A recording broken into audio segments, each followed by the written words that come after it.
more. I saw another hand. Yes, sir. I doubt myself. I don't know what path to take. Good. I doubt myself. I've been there. I doubted the 4-year degree. I doubted the master's. I doubted the PhD. And I think doubt is one of the greatest enemies because it's not real. It took me 12 years to get a 4-year degree because I doubted myself. It only took me 2 to get the master's, but the PhD really was in 4. How did I do it? I stopped doubting myself. I stopped feeding that, I can't do it, I can't do it. I just changed my language and said, I can't. I can, I will, I must. I just changed my language. My wife got sick. You could see that doubt in her, like, am I going to be in a wheelchair? Her best friend has MS, and she's been in a wheelchair for years, not mobile. And I could see that look on my wife's face, and I said, no, don't you go there. No, don't you doubt yourself. You can, you will, you must get through this. And my wife has not missed a day of work, and my wife does not have any serious issues because I told her, you can't doubt yourself. How many people in this room, we're right here, you're feeling this young man, you have not truly activated because you doubted yourself in some areas. Hands down, God, the only thing you can do, see, let's go through these, let's get past these. The only thing you can do, listen to me very closely, the only thing you can do is take the risk, guys. I took the risk. You gotta take the risk. So, yep, no, I'm not the best writer. No, I haven't always traditionally loved school. No, I'm not, my family doesn't necessarily go to college, right? We don't do the college thing.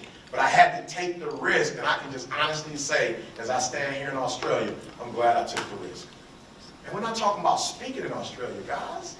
First time I came to Australia, I'm like, wow, they don't have guns? Like, this is unbelievable.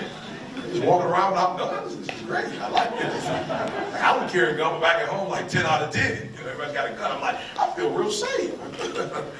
Good, I can go to the store without, you know what I'm saying, really worried about worst thing, somebody gonna wrestle me down, you know, and then I can get back up after that and just go back to the hotel. Unbelievable, this is great. Come on, guys, I'm being honest. I came here and I just like, man, I just felt so at home. The first tour, came back the second one, now we're here the third time. It's a great fact of my life. You gotta come. Like, I'm doing 7 cities, so it's gonna be a 6 cities, it's gonna be too much, but the next time I come, we'll come for like a month and you'll get an opportunity to see Melbourne, and Brisbane, you'll get a chance to go to Perth. Like, this is a whole other world. So we're not even talking about speaking, we're talking about I've been opened up to a whole other world. I'll be honest with you guys, I was a little hurt because when I went back home after the first one, I started eating at the Outback back at home because I was thinking like, this will be my Australian experience, right? And when I came back and said, Glenn, can we get the awesome place? He said, we don't have the awesome place. You don't have it, we have it, it's gotta be, that's our Outback at home. It's like, no, we don't eat that right there. It's not Australian food here. It was a great experience, guys. What if I hadn't taken the risk? What if I hadn't taken the risk? So I need you to do me a huge favor. We're gonna do a couple more, I'm gonna let you guys get out of here. This is, the only way you can get over doubt is to take the risk. And I just need those of you in this room who are courageous enough to go with me and say, I'm no longer going to allow doubt to stifle me. I'm no longer going to allow doubt to stop me. I'm going to take the risk. And again, I prefer to die trying. I just want you to raise your hand. I'm going to take the risk. I took the risk, guys, and I'm now Dr. Eric Thomas. I took the risk.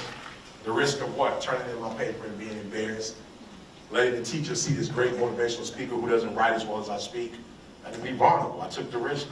I doubted if I could actually write the paper the way they wanted me to write the paper. But I wrote it anyway and turned it in, and we had to make some adjustments. But I got past the doubt, and today I'm Dr. Thomas. And I doubted just like you doubted. It's so funny. I would get emails, and I would think every time I get an email, they're about to tell me I didn't pass. And so I kept fighting through that. And I kept fighting through it. And even the last day, when I thought I was going to graduate, I got a phone call, and it said that you're going to have to retake the test you took 2 years ago, which takes 8 hours. I called the school like, man, I just got this email. They said, oh, I apologize. It was an error. I was what a sick joke. Right? But up to the day before, I doubted if it was going to happen. And it wasn't until they said, Dr. Eric Thomas, and I walked across the stage and I got the diploma. It wasn't until then that I was like, I think it's real. And I went home and I opened it up and it didn't have my name on it. I'm like, it's not real. Then about 4 weeks later, I got the official one. So I need you to get past that doubt. And I need you to believe in you. Because once you believe in you, there's absolutely nothing in Australia or in the world that will stop you from making your dreams become a reality. Can we shake on that, man? Can we shake on that? Got it?